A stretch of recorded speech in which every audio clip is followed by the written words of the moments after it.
올해도 1월 마지막 주간에 오픈도어스 선교회라는 곳에서 그 기독교 박해지수를 발표했거든요. 그래서 전 세계에는 여전히 수많은 사람들이 예수님을 모르고 죽어간다라는 겁니다. 그 죽어가는 사람들이 혹시 저 벌써 2년 지났는데 전 세계 인구가 이제 몇 억 됐는 줄 아세요? 네, 그때 제가 80억 명이 다가갑니다라고 말씀드렸거든요.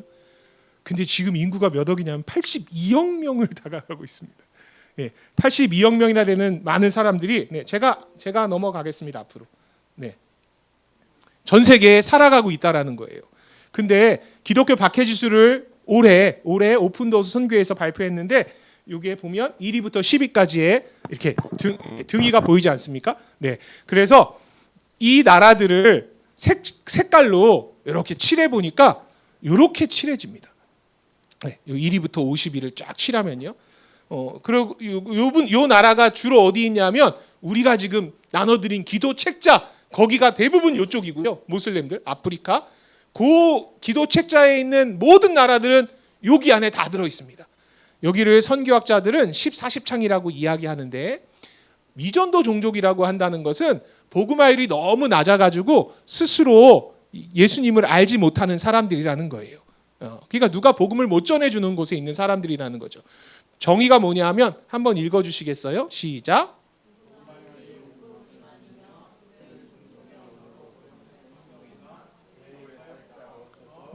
예. 네. 그들이 복음화율이 그러니까 예수님을 알지 못한다는 겁니다. 그러니까 우리나라는 아니에요. 예. 우리나라는 승려들도 예수님 압니다. 성경 봅니다. 괜찮은 승려는. 제가 몇 년 전에 꽤 오래 전인데 우리 기독교 방송 넘기다 보면 가운데 불교 방송 걸리지 않습니까? 뭐 비비 뭐 이런 거 걸립니다. 한 번은 제가 기독교 방송을 넘기다가 불교 방송에서 걸렸습니다. 그래서 한 승려의 설법을 듣습니다. 그것도 1시간을 다. 왜냐하면 그 승려가 너무 말을 잘해서가 아니라 그 승려가 말했던 그 설법의 주제가 예수님이었어요. 놀랍지 않습니까? 예수님을 너무 잘 알더라고요. 근데 그 예수님을 듣지도 못하고 죽어가는 사람들이 있다라는 거예요. 80억 넘는 인구 중에 그 인구가 무려 20억 가까이 됩니다. 그래서 이게 조사해 보니까 약 18억 명, 뭐 지금은 한 3천 한 6, 700 종족이라고 하는데 어찌 됐건 전 세계 인구의 약 4분의 1 정도가 예수님을 듣고 싶어도 들을 수 없는 것. 저는 그런 사람들을 얼마 전에 만났어요. 야, 북에서 넘어온 제가 북한 선교학교에 강의를 가는데 저는 그분들이 그래도 예수님, 성경, 기독교 이런 거는 안다고 생각했거든요. 물론 그렇게 알고 탈북하신 분도 있고 거기서 만난 분도 있는데 제가 만났던 분은 우리나라에 들어올 때까지 기독교 기관의 도움을 받지 않고 들어오셨어요. 한국에 있으면서 교회가 있다는 걸 하나님이란 걸 알았다는 거예요. 우리나라에 있는 사람은 이 기독교 예수님은 다 알지 않습니까? 근데 그렇게 복음을 들을 수도 없는 곳에 있는 사람들의 숫자가 무려 전 세계 인구의 4분의 1이라는 겁니다. 예수님께서는 그들을 위해서 이 땅 가운데 오셨다는 거예요. 한 사람으로요. 그리고 십자가상에서 돌아가셨습니다. 다 이루었다라고 말씀하시고 우리에게 대위임 명령 주시면서 너희 모든 민족에게 가라라는 명령을 우리에게 주셨습니다. 그 이야기가 안디옥에서부터 시작됩니다. 그래서 사도행전 1장 8절에 우리에게 명령 주시고 초대교회 공동체가 너무너무 좋았잖아요. 막 물건을 서로 통용하고 뭐 필요한 거 채우고 아이들은 제가 어떠한 이야기인지는 다 모르지만 계속 지난주에 광고 기도 때도 조이라는 아이에 관한 이야기들을 아이들이 기도하고 하는 그러한 아름다운 초대교회 공동체가 됐던 거예요. 그러니까 그 사람들이 복음 전하러 나가라고 하는데 나가지 않습니다. 주여 여기가 좁사오니 초막셋을 짓자라는 거죠. 짓고 안 가니까 사도행전 1장 8절을 반대로 하면 8장 1절에 박해를 주셔가지고 흩으시지 않습니까? 그래서 베니게, 구브로, 안디옥, 예루살렘 중심으로 약간 위쪽으로 요만큼 여기까지 올라오는 거예요. 그러면서 이방인들에게 약간 시선을 두게 하시는데 그때까지도 사실은 시선만 뒀지 본격적으로 이방인들에게 복음을 전하지 않은 때였습니다. 근데 이 안디옥의 초대교회 공동체가 시작되면서 하나님께 우리에게 명령 주셔서 바울과 바나바가 1차 선교행전을 가고요. 2차 가고요. 3차 가고요. 그리고 로마까지 가는 이야기. 오늘 우리가 함께 볼 빌레몬서가 로마로 잡혀갔을 때 사도행전 27장 28장에 있는 이야기죠. 그때 구금되어 있을 때 이야기, 편지 썼던 그 이야기인데 바울이 이 4차 전도 여행이라고 해야 되겠죠. 로마까지 가는 그 여정입니다. 아마 학자마다 조금 다르긴 하지만 AD 59년에서 60, 61, 62년 그 어간이라고 보통 이야기합니다. 근데 바울이 그 로마의 감옥에 가서 편지를 씁니다. 성경 열심히 읽고 계시죠? 저희 아이들은 지금 막 긴장하고 있습니다만, 좀 따라잡으면 됐지 했는데 창세기 넘어서고 출애굽기 다 끝나가는 이 과정 가운데 막 긴장하고 있는 거죠. 근데 우리가 쉽게 성경 한 권을 뗄 수 있는 게 있지 않습니까? 바로 빌레몬서입니다. 5분만 투자하시면 성경, 그리고 한 권 읽었다고 하시면 되잖아요. 누가 어디 읽었냐 물어보기 전에는 말씀하지 마세요. 근데 빌레몬서인데 오늘 우리가 함께 읽을 성경 구절은 빌레몬서 1장 8절부터 20절까지의 말씀인데, 말씀을 먼저 읽고 빌레몬서에 관한 이야기를 짧게 하도록 하겠습니다. 함께 읽도록 하겠습니다. 시작. 이러므로 내가 그리스도 안에서 아주 담대하게 내게 마땅한 일로 명할 수도 있으나 도리어 사랑으로서 간구하노라. 나이가 많은 나 바울은 지금 또 예수 그리스도를 위하여 갇힌 자 되어 갇힌 자 중에 낳은 아들 오네시모를 위하여 내게 간구하노라. 그가 전에는 내게 무익하였으나 이제는 나와 내게 유익함으로 내게 그를 돌려 보내노니 그는 내 신복이라. 그를 내게 머물러 있게 하여 내 복음을 위하여 갇힌 자 중에서 내 대신 나를 섬기게 하고자 하나 다만 내 승낙이 없이는 내가 아무것도 하기를 원하지 아니하노니 이는 너의 선한 일이 억지같이 되지 아니하고 자의로 되게 하려 함이라. 아마 그가 잠시 떠나게 된 것은 너로 하여금 그를 영원히 두게 함이리니 이후로는 종과 같이 대하지 아니하고 종 이상으로 곧 사랑받는 형제로 둘 자라. 내게 특별히 그러하거든 하물며 육신과 주 안에서 상관된 내게랴. 그러므로 내가 나를 동역자로 알진대 그를 영접하기를 내게 하듯 하고 그가 만일 내게 불의를 하였거나 내게 빚진 것이 있으면 그것을 내 앞으로 계산하라. 나 바울이 친필로 쓰노니 내가 갚으려니와 내가 이외에 내 자신이 내게 빚진 것은 내가 말하지 아니하노라. 오 형제여, 나로 주 안에서 너로 말미암아 기쁨을 얻게 하고 내 마음이 그리스도 안에서 평안하게 하라. 라는 성경 구절입니다. 거의 한 권 거의 다 읽으신 겁니다.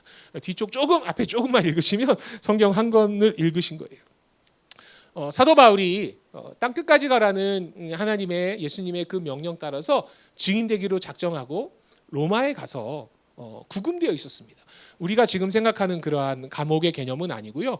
당시에는 구금이 되어 있다는 얘기는 이렇게 내외가 왕래할 수도 있고 내 활동 반경이 제한되지만 요청하면 사람을 만날 수도 있고 누가 찾아올 수도 있고 했던 그러한 상황이었습니다.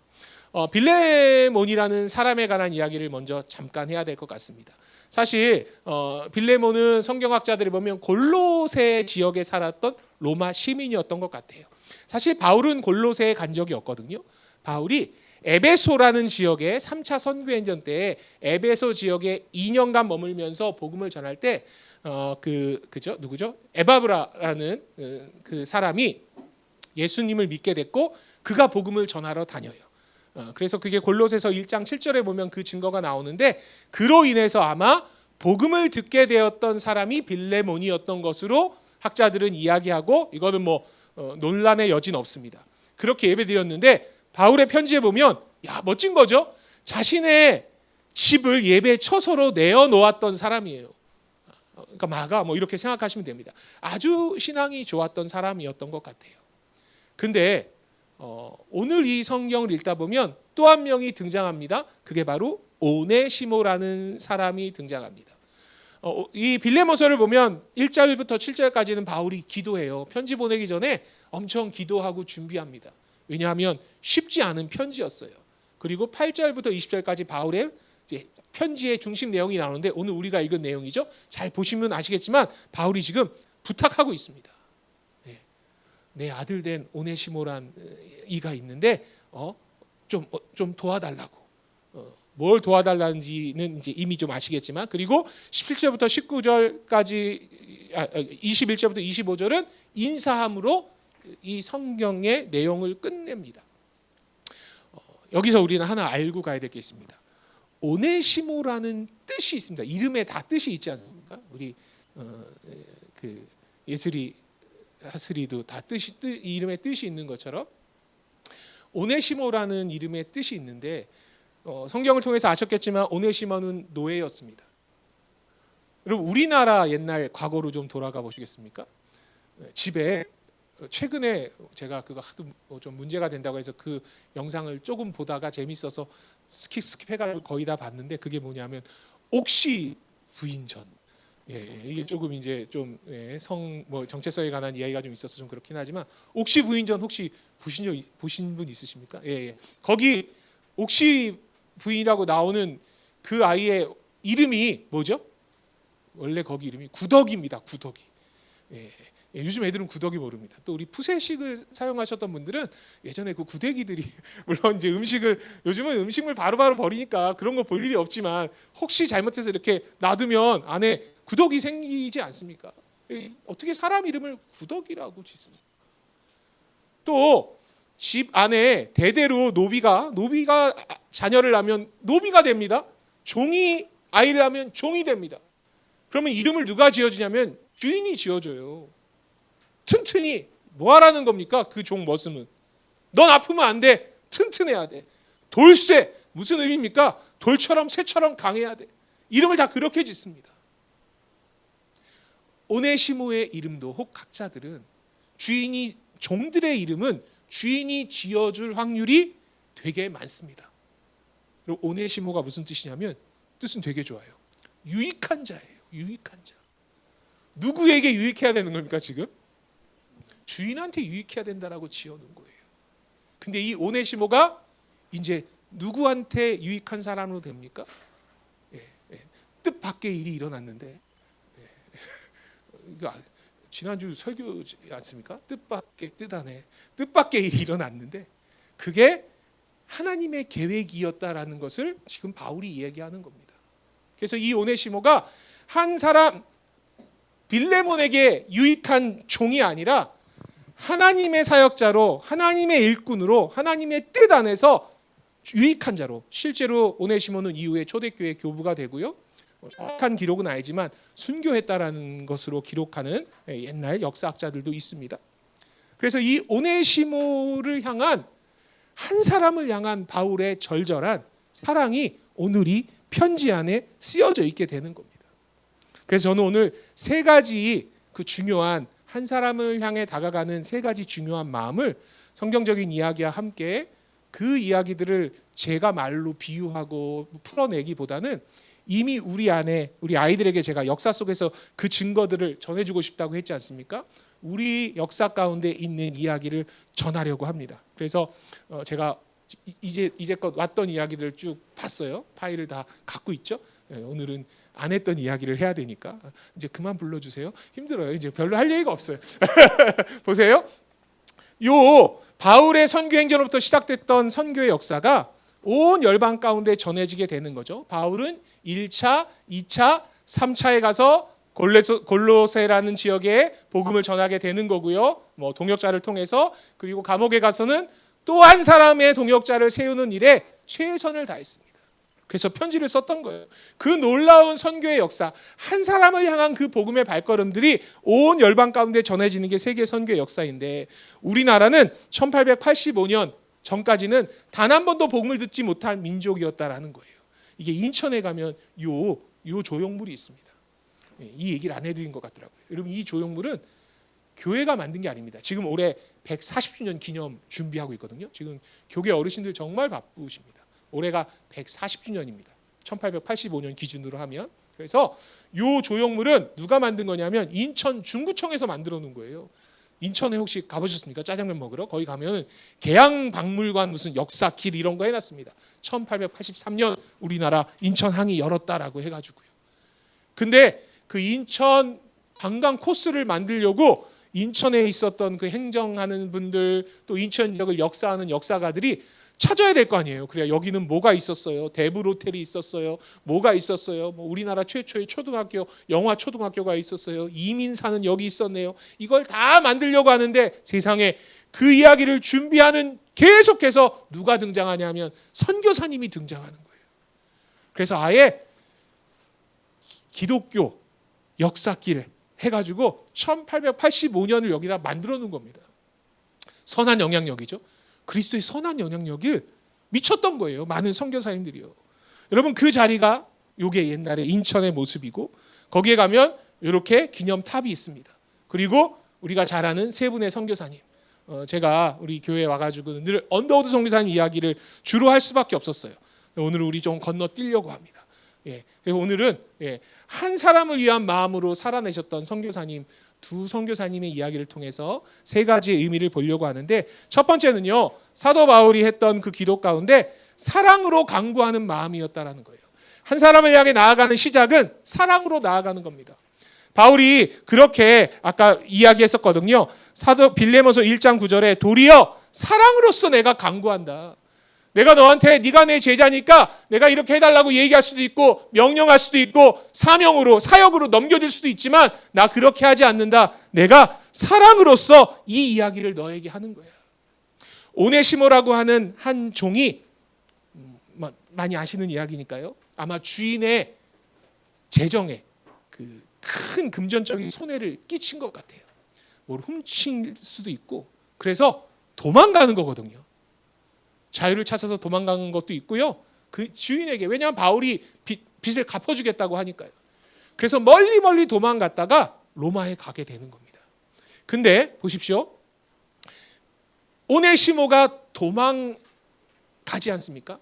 그때 시간순으로 보면 골로새에 교회가 있었어요. 그러니까 빌레몬은 그때 예수를 믿었던 사람이었을 거예요. 근데 그의 신앙이 어느 정도인지는 뭐 알 수 없습니다. 지금 이 시점에서는 그가 자신의 거처를 교회로 마련하고 예배의 처소로 내어놓고 했지만 초창기엔 어떨지 모르겠어요. 그러면서 아마 오네시모라는 종도 기독교라는 그리고 어쩌면 이 복음이 에베소에 있는 바울이라는 분을 통해서 이렇게 전해졌다라는 것을 알고 있을 수도 있었어요. 이거는 뭐 학자들도 다 가설로 하는 거니까요. 근데 충분히 알았을 것 같아요. 그러니까 오네시모가 로마에 가서 바울을 찾아가게 됩니다. 문제를 해결하고 싶었어요. 그래서 바울에게 그 얘기를 했고 기도하면서 바울이 오네시모를 제자로 삼습니다. 그리고 그 한 사람을 하나님의 일꾼으로 지금 세워가는 과정이 이 짧은 편지 안에 가득 담아 있습니다. 바울이 빌레몬에게 편지하면서 내가 사랑으로서 간구한다는 거예요. 우리가 누군가 한 사람에게 다가갈 때 우리 김인중 목사님 모시고 귀한 일정이 10월 31일 또 제가 또 잊지 않고 기억을 하겠죠. 왜냐하면 그럴 수밖에 없어요. 10월 31일이 제 생일이란 말이에요. 이런 날짜 연초에 알고 그러면 정말로 힘들어요. 생각할 때마다 기억이 날 거 아니에요. 오늘은 김인중 목사님께서 오셔서 이렇게 말씀도 드리고 기도도 해주시고 뭐 치유 사역도 이런 시간이겠구나라는 생각이 들 수밖에 없습니다. 여러분 사랑으로 간구함으로 그들에게 다가갔다라는 거예요. 사랑하는 사람에게 저는 지금도 손편지를 쓰거든요. 저희 아내에게, 저희 딸에게, 저희 딸이 얼마 전에 지금 시계가 없어서 그래도 뭐 얼마 전에 그랬어요. 아빠 큰일 났어요. 저희 딸이 고등학교 이제 2학년인데 애착하는 과자가 하나 있습니다. 빼빼로인데 그 안에 초콜릿 들은 거 있습니다. 바깥에 과자가 싸고 있는. 그걸 너무 좋아하는 거예요. 그래서 근데 그게 곧 오릅니다. 1,700원인가로. 아이 입장에서 상당히 부담스러운 거예요. 한 300원인데 400원이 갑자기 올라버리니까 부모 입장에서도 부담스러워요. 결국은 걔가 먹는 게 다 우리 돈인데 그렇지 않습니까? 그래서 아빠 이걸 좀 미리 사놔야 되지 않겠냐. 그래서 딸아 걱정하지 말아라. 우리 딸이 이 영상 올라가면 보진 않겠죠. 제가 안 되겠다 싶어가지고 1,000원 초반대 1,100원인가요? 지금 40개를 사놨습니다. 그리고 지금 2개 줬거든요. 줄 때마다 첫 번째 고백 뭐 이렇게 해서 제가 거기다 짧게 빼빼로 통에다가 이렇게 써가지고 이렇게 책상 앞에 주고 있습니다. 또 여자애들 또 이런 거 감동합니다. 큰일 났습니다. 눈이 높아질 것 같아서. 그 편지가 물론 이때 당시는 편지가 중요한 수단이긴 했지만 그를 통해 가지고 우리는 우리의 사랑을 고백 갈 수 있습니다. 지금도 손편지 받으시면 심쿵하실걸요. 정말로 요즘은 더 그 효과가 훨씬 더 좋습니다. 목사님. 그런데 그 편지를 그가 쓰면서 지금 이 편지를 무엇으로 쓴다는 겁니까? 사랑으로 뭐 한다고요? 간구함으로. 빌레몬을 사랑하고 오네시모를 사랑하고 아직 복음이 전해지지 않은 곳에 예수님을 모르는 사람들 사랑하는 마음으로 내가 이 일을 통해서 이 일을 위해서 당신에게 간구합니다. 바울이 이미 본인이 나이 많다라고 여기 고백하는데 나이 많은 어른이 복음의 영적 아비 되는 분이 한 사람에게 편지 보내면서 간구함으로 사랑으로 편지를 보내는 겁니다. 사랑으로 간구하는 마음이 얼마나 놀라운 일이 일어나는지 우리는 한 분을 보려고 합니다.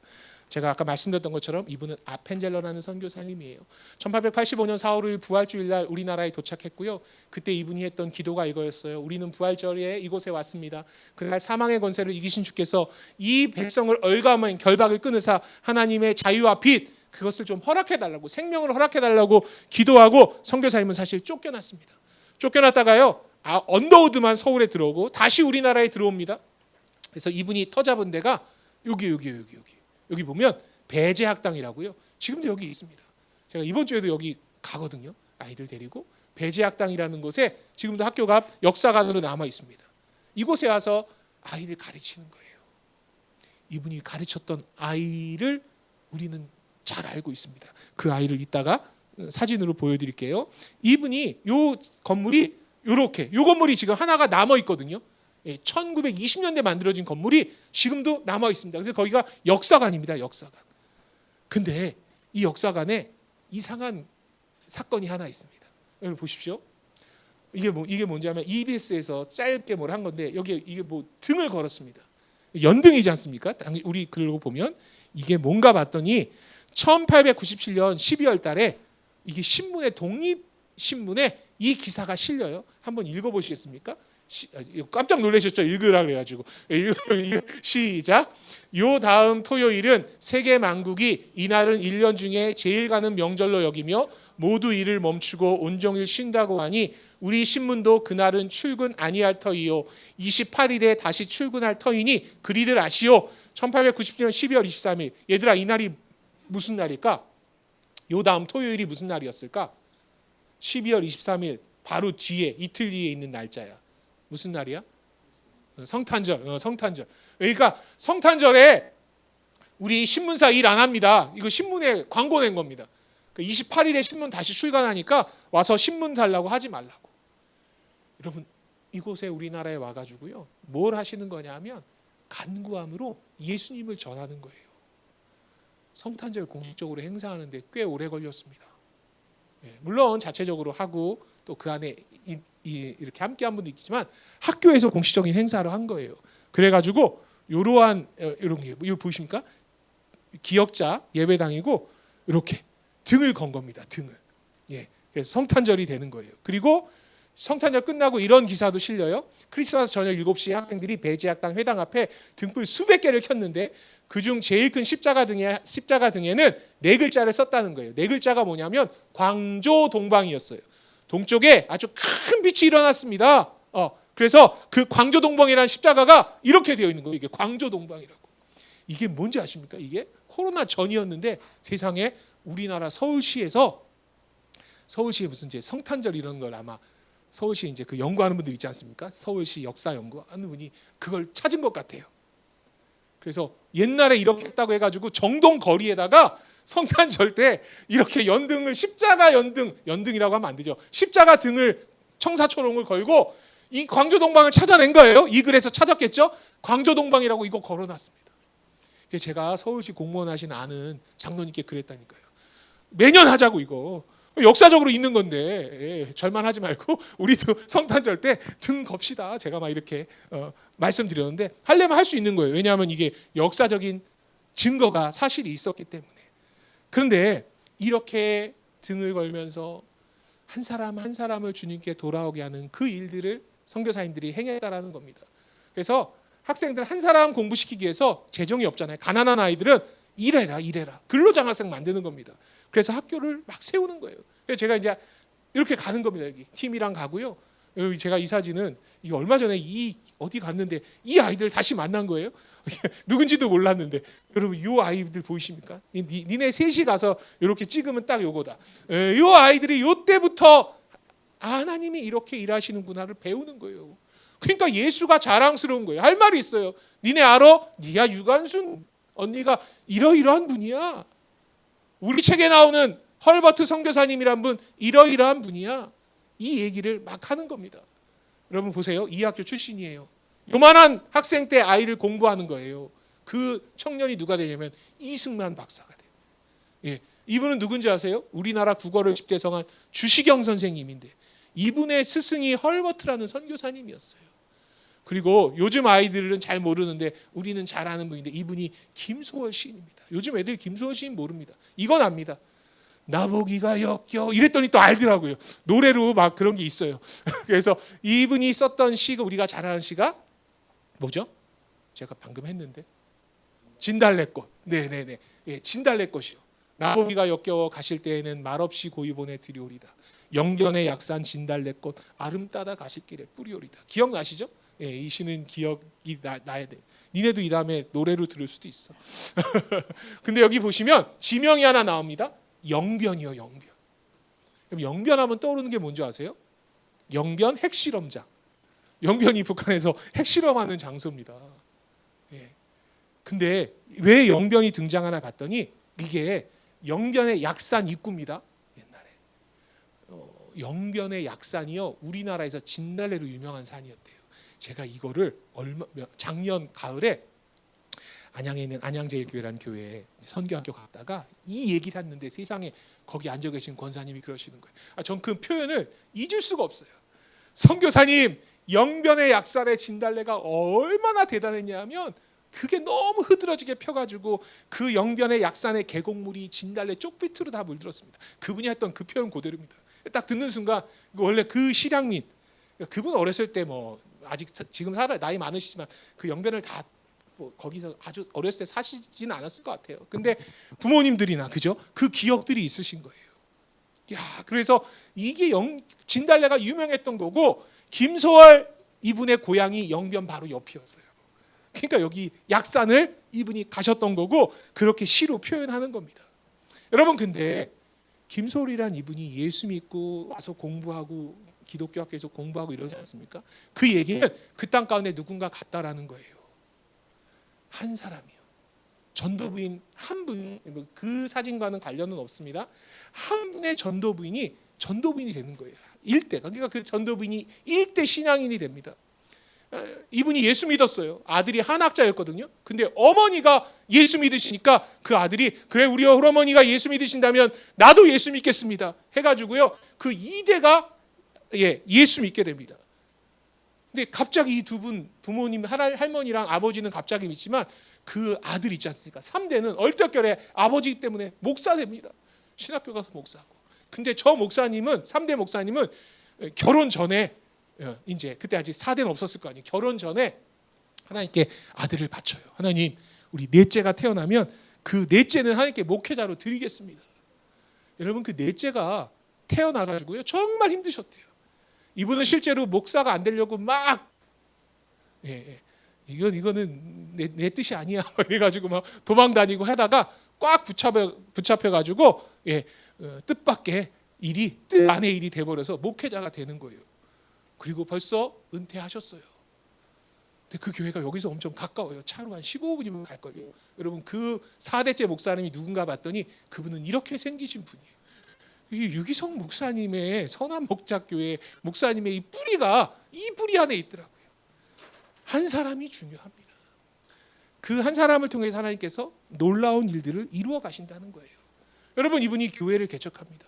그게 우리가 잘 아는 정동 제1감리교회 예배당이 이렇게 지금도 남아 있습니다.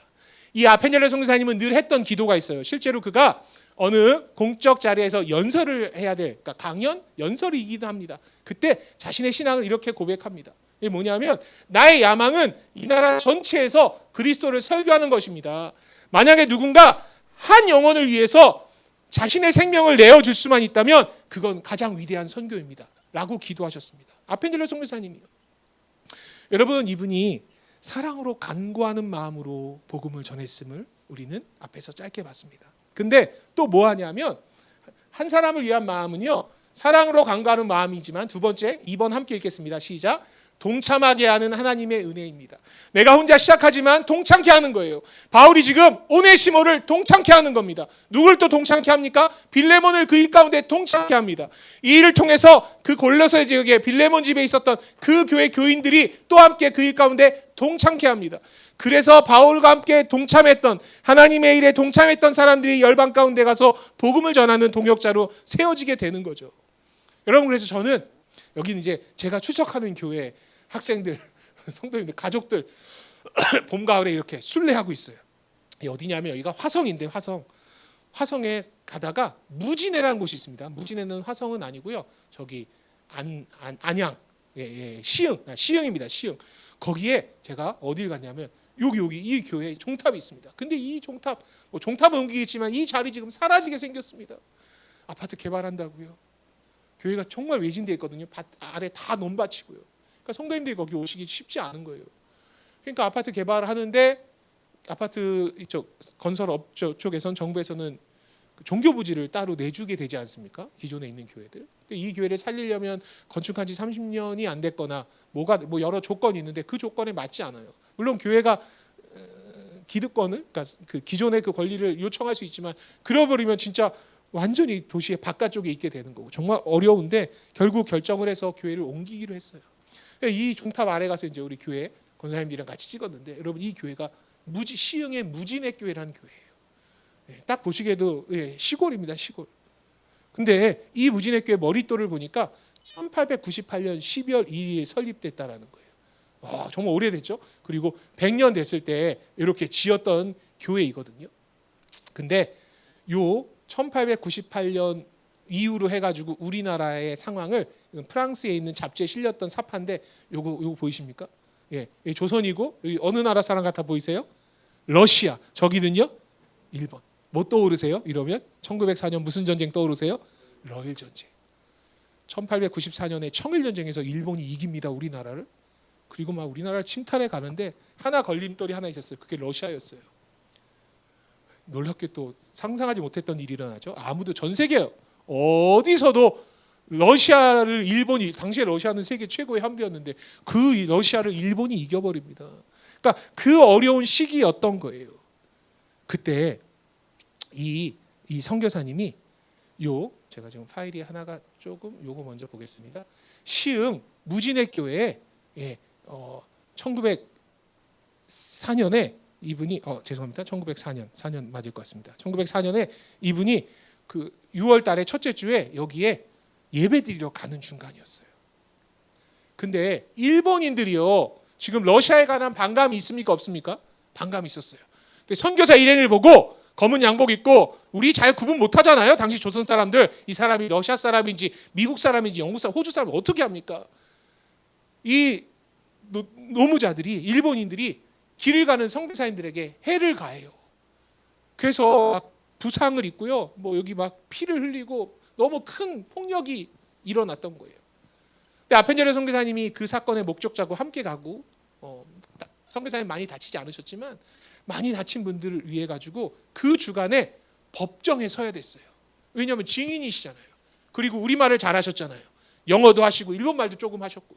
그러니까 이분이 거기에 쓰시느라고 사실은 그 주간에 목포로 성경 번역하러 내려가는 모임이 있었어요. 아펜젤러 언더우드 이런 분 처음 오신 분들은 다 성경 번역 위원일 수밖에 없습니다. 근데 본인은 법정에 서야 되니까 동료 선교사를 먼저 목포로 가시라고. 그리고 나는 법정에 갔다가 가겠다고. 이렇게 해가지고 법정에 쓴 거예요. 그리고 그 법정의 일이, 증언하는 일이 끝나고 한 주 지나고 그 다음 주간에 배 타고 내려갑니다. 여러분, 내려가다가 그 배가 일본 배랑 부딪혀서 배가 그만 침몰해요. 여러분, 선교사님 대학 다닐 때 수영 부르셨더라고요. 헤엄쳐서 나올 수 있었어요. 지금도 우리나라도 요즘은 초등학생들에게 생존 수영 가르치지 않습니까? 외국 친구들이 다 기본적인 수영은 하는 것처럼 성사에 헤엄쳐서 나올 수 있었는데 한국 교회에 아마 목사님들도 이 스토리를 잘못 전해져 있어요. 아펜젤로 성사님이 헤엄쳐 나왔는데 무태 나와 보니까 이게 원래 정설입니다. 많은 책이 7년 전 이전 책은 다 이렇게 써 있습니다. 같이 갔던 조한규라는 조사 돕는 청년이라 요만한 아이, 어린 아이 정동 여학당 학생하다가 배에서 못 나온 걸 보고 그 아이를 구하러 물에 뛰어 들어갔다라는 거예요. 근데 그게 아니에요. 최근 몇 년 전에 당시 그 배에 타고 있었던 광산업자 보올비라는 이분이 그때를 기록하고 남겨놓은 기록들이 발견됐습니다. 요즘 열심히 이제 학자분들이 연구하시니까요. 여러분 그때 그 기록인데 한번 우리 노란 글씨만 함께 읽어볼까요? 시작. 몇 분 후 아무런 경고 없이 끔찍한 충돌이 있었고 그숙한 아펜젤러는 무슨 일인가라고 외쳤다. 탈출하기 좋은 조건이었지만 탈출하지 않고 물이 허리까지 잠긴 채 무언가를 찾고 있었다. 여러분 탈출하기 제일 좋은 곳에 있었어요. 그리고 작은 배로서 지금 사람들을 실어 나를 탈출하고 있는 거예요. 다시 생각하기도 싫지만 벌써 10년 넘어가 11년 이제 되어 가는데 배가 침몰하면 절반 이상 침몰하면 소용돌이가 일기 시작합니다. 기억나십니까? 10년 더 된 그 사건을 뻔히 보이는데 구조선이 가지도 못하잖아요. 왜요? 이미 3분의 1 이상 배가 침몰하면서 거기 물살이 생겨버리니까 거기 가면 큰일 납니다. 다 빨려 들어가는 거예요. 결국은 아무것도 못하고 그죠? 너무 마음 아픈 사건이 있었지 않습니까? 여러분 이제 마지막 보울비가 얘기하는 거예요. 지금 이제 마지막 출발해야 된다. 이 타임 놓치면 안 됩니다. 여러분 그때 아펜젤러 뭐 하고 있는 건지 아십니까? 배가 점점 자기를 차오르는데 난간을 붙잡고 아래다가 그를 다닌 것처럼 뭐라고 외친다는 거예요. 뭐라고 외쳤겠습니까? 그 청년과 그 아이의 이름을 부른 거예요. 그리고 본인은 그 배가 침몰할 때 같이 침몰해서 실종자가 됩니다. 헤엄쳐서 나오셔서 더 많은 일을 하시는 게 그냥 이성적으로 그게 옳은데 하나님이 주신 마음은 그렇지 않다라는 거예요. 한 사람을 위해서 내가 나의 생명을 버릴 수만 있다면 그거보다 위대한 일은 없다라고. 실제로 선교사님을 떠나보내고 동료 선교사들이 이분을 추모하는 예배를 드릴 때 그가 자신이 말했던 그 모습 그대로 갔다라고 이야기했답니다. 여러분 그래서 이 교회가 아펜젤러 순직 기념교회로 설립된 교회입니다. 안타깝죠? 이 교회가 사라진다라는 거. 제가 부탁드렸어요. 목사님 가실 때 여기 있는 뭐 김동현 초기 전도인들의 이 기념비와 이 종탑 오래된 것들 꼭 가져가셔서 힘드시겠지만 작은 공간에 역사관 하나 꼭 마련하셔서 이렇게 불쑥불쑥 찾아오는 이들이 선교사님의 그 헌신과 수고를 좀 기억할 수 있도록 해달라고 제가 부탁드렸습니다. 여러분 그래서 이 아펜젤러 선교사님이 1902년 6월 11일 날 실종되셨거든요. 이분은 여기 보면 추모비라고 돼요. 이게 선교사님의 묘가 아니에요. 양화진에 가셔서 아펜젤러 선교사님의 그 묘는 묘가 아니라 그냥 추모비로 이후에 한국교회가 세우는 것입니다. 그에게는 사랑으로 간구하는 마음이 있었어요. 그러니까 사람들에게 그 사랑을 외쳤던 거고요. 그리고 그에게 동참케 하는, 그러니까 본인이 먼저 동참했고요. 그 일 가운데 그 수많은 이들을 그 그리스도의 복음의 일 가운데 동참케 하는 귀한 은혜가 그에게 있었다는 겁니다. 그래서 이후에 또 수많은 선교사님들이 우리나라 땅 가운데 찾아오게 됩니다.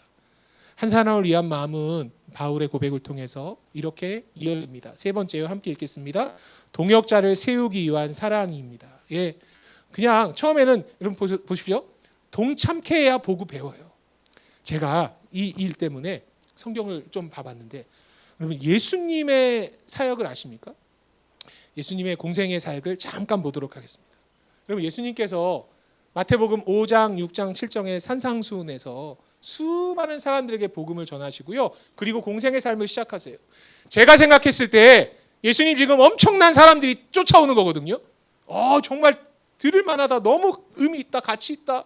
따라할 것 같은데 예수님 산상수훈을 마치시고 본격적인 사람들을 만나는 공생의 삶을 시작하실 때 어떻게 하시는지 잘 보십시오. 한 나병 환자를 만나 치료하십니다. 한 사람이었어요.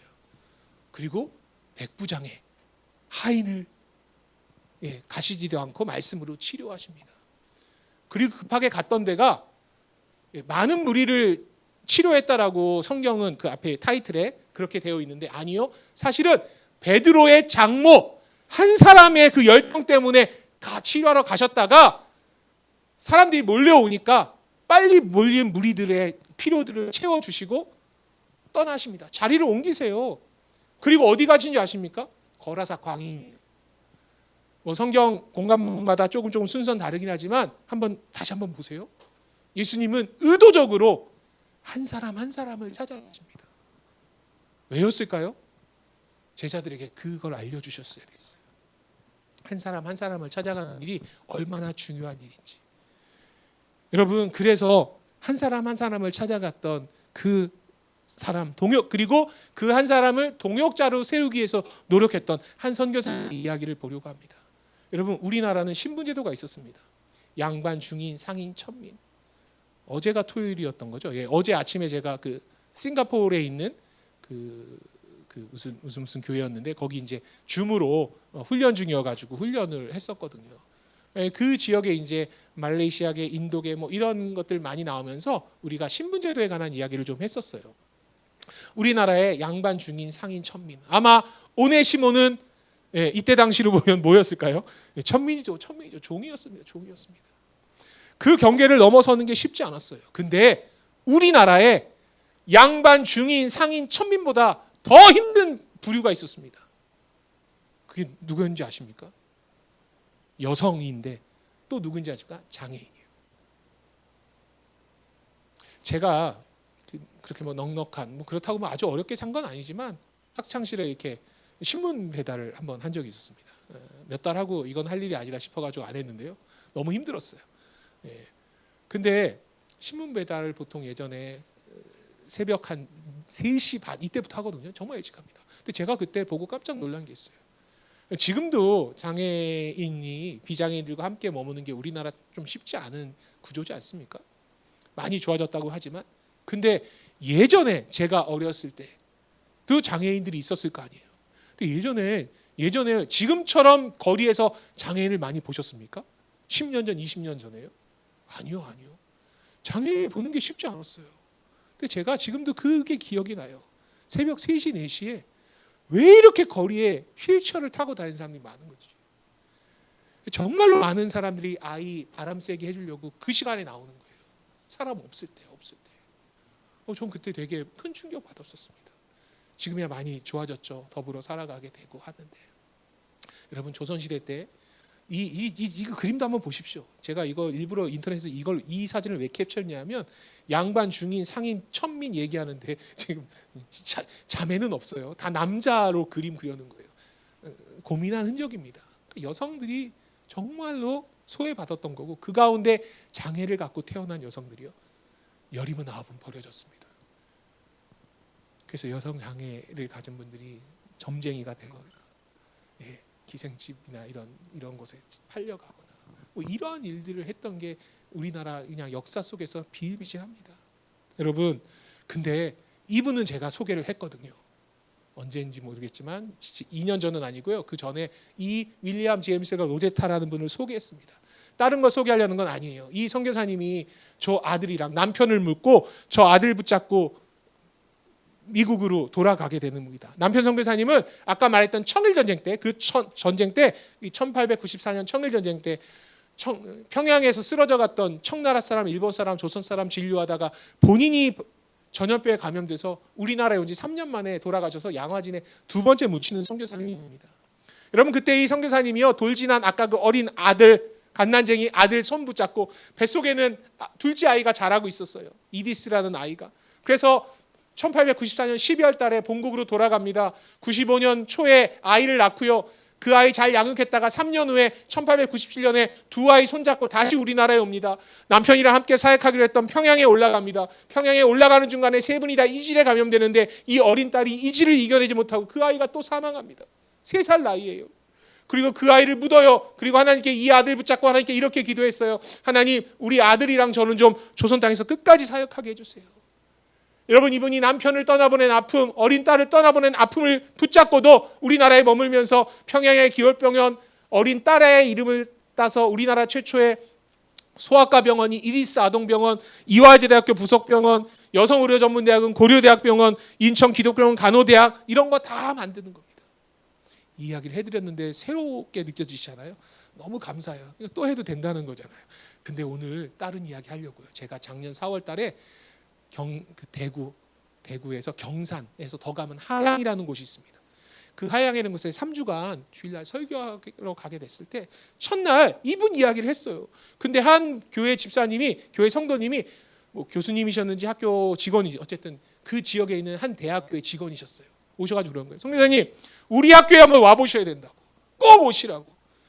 근데 그런 부담하고 예라고 대답했는데 상당히 부담스럽습니다. 아니 저는 주일날 설교하러 가는데 대학교는 주일날 안 열잖아요. 그래서 그 다음 주에 또 약속은 했으니 하루를 또 대구에서 묵어요. 그리고 그날 월요일 날 차를 한 대 렌트카를 해가지고 대구 하양으로 들어가서 그 대학교에 갔어요. 그 대학교가 대구대학이란 대학인데 우리나라 최초의 특수교육학과를 만든 학교입니다. 기독교 대학이지요. 설립자가 크리스찬이었어요. 여러분 이 선교사님이요, 우리나라에 특수교육을 시작한 분이신 거예요. 이분이 이런 글을 남깁니다. 여러분 보이십니까? 이렇게 돼 있는데 나에게 열망함이 하나 있습니다. 나는 시각장애 아이들을 위해서 평양에 우리 학교의 교실 하나에서 아이들 가르치고 싶어요. 실제로 시각장애 여성이었으니까 여자 아이들 데려다가 다 시각장애입니다. 정말로 시각장애인이 많았어요. 조선시대 때. 지금은 우리가 어렸을 때 아이들 백신 맞고 항생제 다 맞지만 당시에 항생제가 백신이 개발되기 전에 우리가 열병을 앓거나 큰 중병을 앓으면 우리 인체 기관 중에 제일 약한 데가 눈이랍니다. 눈. 그래서 중세 때나 옛날로 갈수록 시각장애인이 참 많았다는 거예요. 지금도 전 세계에 시각장애인이 참 많습니다. 그만큼 약한 기관인 거예요. 그러니까 정말 철저히 보호하시잖아요. 우리가 그죠? 가장 먼저 반응하는 게 눈이지 않습니까? 여러분 근데 이 수많은 아이들에게 이분이 가르치기 원했던 하나님의 말씀을. 근데 이분들에게 하나님의 말씀을 읽히려면 뭐가 필요한데요? 점자가 필요합니다. 점자가. 여러분 놀랍게요. 우리나라 한글 점자를 처음 만들어준 분이 이분이에요. 근데 제가 이 얘기는 중간중간 하는데 제가 대구대학교에 가서 깜짝 놀란 게 있습니다. 인터넷에도 없는 자료인데 여러분 거기 가보니까 학교가 이게 첫 번째 건물이에요. 첫 번째 건물이 점자 도서관이더라고요. 그리고 그 집사님이 2층에 가봐야 된다고. 그래서 2층에 들어가 봤더니 세상에 2층은 점자 출판 박물관으로 되어 있습니다. 야, 그리고 들어가서 우측으로 꺾이면 첫 번째 세션이 그 박물관의 첫 페이지는 정말 중요하지 않습니까? 그게 이거였어요, 이거. 그리고 이분의 이름이 거기 있고요. 저 여기 처음 본 사진 정말 많았거든요. 로제타 쇼드 우리나라 특수교육의 창시자라는 거예요. 남편 묻고 미국에 가가지고 본인이 우리나라에서 생각했던 이 평양의 시각장애 여자아이들 얘네 가르쳐야 된다. 평양에 너무 물란한 도시였고 시각장애 아이들이 그렇게 버려지는 거예요. 이 아이들 데려다가 하나님의 말씀을 가르쳐야 돼. 그러려면 이 아이들이 읽고 써야 되는데 이 아이들에게 점자 필요하다고 해서 지금 쓰는 점자는 점이 6개로 우리 건데 당시에는 뉴욕 점자라고 해가지고요 4개짜리 점자를 이분이 가져와서 여러분 기름종이 사와가지고요 바늘로 한 땀 한 땀 눌러가지고 점자를 만든 겁니다. 여기까지도 은혜가 되지 않습니까? 이 아이들을 통해서. 근데 거기 제가 사진을 발견해요. 이 아이가 복례라는 평양에서 이 선교사님 가정을 도왔던 오석형이라는 분의 딸이었어요. 그리고 이건 제가 원래부터 가지고 이게 최초의 점자 책이거든요. 제가 여기 가서 눈물을 흘릴 수밖에 없었어요. 왜냐하면 그냥 알고 있었던 거 말고 여기 찾아갔기 때문에 봤던 게 있어요. 이 책의 서문이 거기 이렇게 전시되어 있더라고요. 책을 쓰기 전에 서문을 쓸 거 아닙니까? 내가 이 책을 왜 쓰는지 왜 만드는지. 여러분 그 서문인데 함께 읽어볼까요? 하면 힘드시잖아요. 안 읽으셔도 돼요. 근데 보이는 글자가 하나 있습니다. 네, 지금 영국 친구가 이렇게 해주더라고요. 네, 여기 보면 보이십니까? 1897년에 이분이 우리나라에 다시 왔잖아요. 그죠? 그리고 어린 딸 묻었어요. 그리고 이분이 이거 보세요. 오복례라고. 이게 무슨 내용이냐면요. 나는 이 점자책을 만드는데 복례한 아이 한 아이를 위해서 이 점자책을 시작한다는 거예요. 여러분 한 사람을 위해서 어느 나라의 말을 배우십니까? 한 사람을 위해서 근데 말을 배우는 게 아니라 지금 문자를 만들어주고 있는 겁니다. 그리고 이분이 썼던 글이에요. 함께 읽겠습니다. 그러면 끝납니다. 시작. 시각장애인들의 선생으로 세우기 위해 복례를 훈련시키고 있습니다. 그녀는 이제 읽고 쓸 수 있습니다. 바느질과 뜨개질도 배우고 있습니다. 그녀는 스스로 할 수 있다는 것에 무척 행복해합니다. 이분은 실제로 시각장애인의 선생으로 살아갑니다. 그리고 전도인으로 살아갔어요. 여러분, 이 로제타는 의사였지만 이후에 의료사역을 후배들에게 맡기고 자신만이 할 수 있는 시각장애인들을 가르치는 특수사역 가운데 자신의 삶을 다 드립니다. 실제 로제타 선교사님인 거예요. 다 시각장애인들입니다. 우리나라 전국의 시각장애인들, 장애인들을 향한 특수유기 이 한 분 때문에 시작됩니다.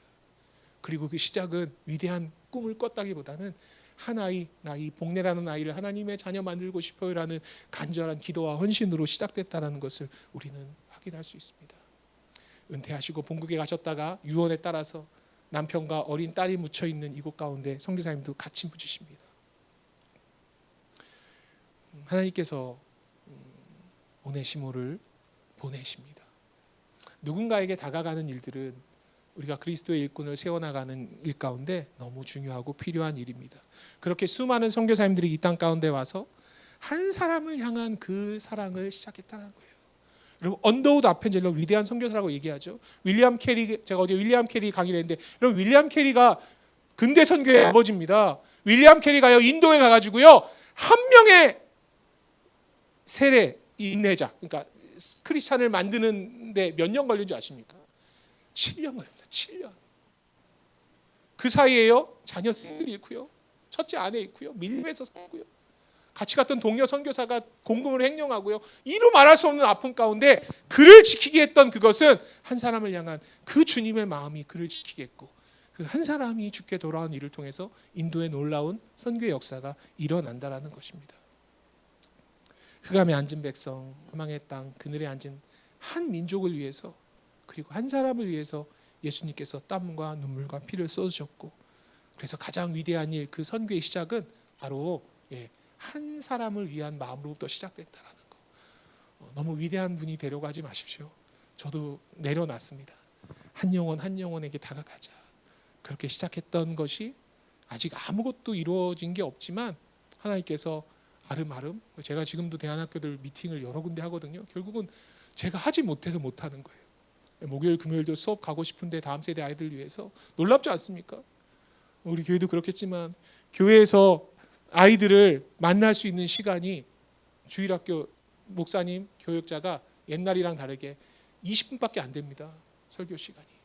그리고 한 15분 앞에 또 15분 정도, 10분 정도 담임 선생님이랑 교회 주일학교 선생님이랑 교제하고 가요. 1시간 안에. 쉽게 말하면 이건 오히려 대형 교회들이 더 그렇습니다. 부모들이 차 타고 같이 왔다가 그저 1시간 예배 끝나면 다 가야 되니까 그 다음 부서 또 있으니까 뭐 정신 없습니다.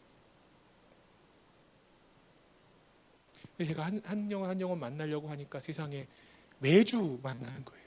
매주 하나님을 자랑할 수 있어요. 예수님을 자랑할 수 있어요. 더 감사한 건 아이들이 알고 있는 내용이니까. 우리가 알고 있는, 이미 하나님께서 알고 있는, 그러니까 우리가 목사님께서 말씀 큐티하자고, 저도 매일 성경으로 하거든요. 큐티하자고 기도하자고 하시는 것은 하나님의 말씀을 알아가야 우리의 일상의 삶들이 주의 뜻 안에 있게 됩니다. 하나님의 뜻이 뭔지 모르는데 뭐가 일상인지 어찌 알겠습니까?